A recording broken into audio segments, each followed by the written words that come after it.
Hi friends. This video is a bit of reflection that I wanted to share with you based on an article that was sent to me by a friend of mine. The article was written by Adam Ogg and it's titled "The Grace of Achieving Nothing." I will share the full article in the comments, but I wanted to share this first paragraph and then give you some thoughts a little bit about that. In the past month, I've been part of multiple discussions that have asked the question, what do you want to get out of this? What's your plan? How are you going to capitalize on this time?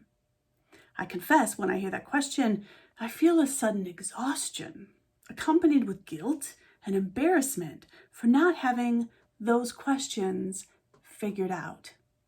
Adam, I can relate. And I think many of us can relate.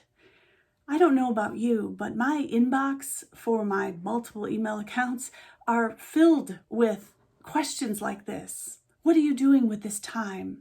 My favorite is, what are you doing with this opportunity? And the article makes mention of this word as well. Opportunity. You make it sound like we just lost a simple, like have a client that didn't renew a contract and now we have some additional time to refocus our efforts in our business plan. That's an opportunity. This is collective trauma, folks. This is completely different than opportunity. I have a book in process that I've been working on for over a year now. And some would say, Gina, you should dig into that project. And while I have done that a bit once in a while, I find it really hard to dig into it beyond just some cursory edits or a couple of additional thoughts on a certain topic. Why? I struggle with that. Why am I having such a hard time?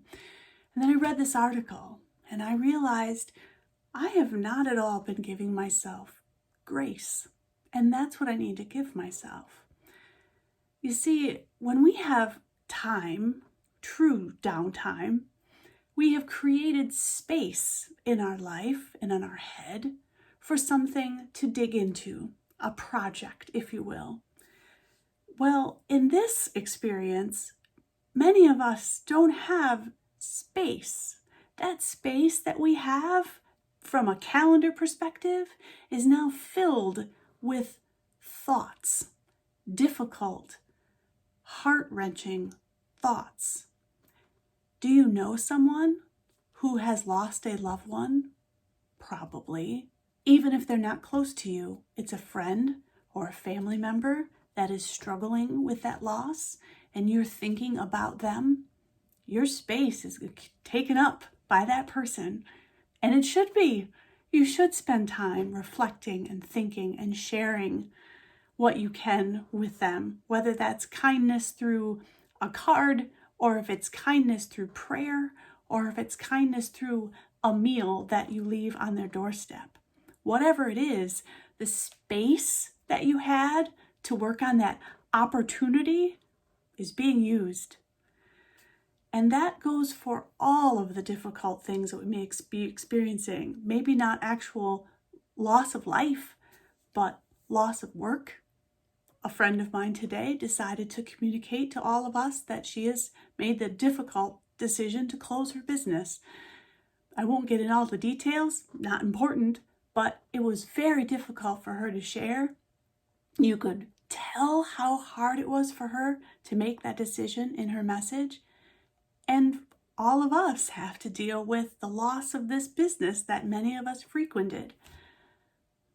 These things are difficult.